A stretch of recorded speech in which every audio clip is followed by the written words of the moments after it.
Welcome. In today's video, I'm going to show you step by step how to allow your contacts to add you to groups and channels on Telegram Web using your PC following the brand new update. Let's jump right in. First, open Telegram Web on your computer. You can do this through your browser just like you normally would. Once it loads, make sure you're logged into your account so we can adjust your privacy settings properly. Next, look at the top left corner of your Telegram screen. You'll see three horizontal lines. That's the menu button. Click on it to open the main menu. From there, click on Settings. This is where all your customization options are located. Inside Settings, find and select Privacy and Security.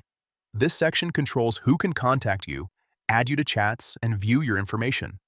Now, scroll a little until you find the option that says, Who can add me? Click on it. You'll see several options here, including Everybody, My Contacts, and Nobody. Each determines who can add you to groups and channels. To make sure only people you know can add you, choose My Contacts. This means only those saved in your Telegram contact list will have permission to add you to any group or channel. It's the best balance between privacy and connectivity, especially if you don't want random users inviting you to unknown groups.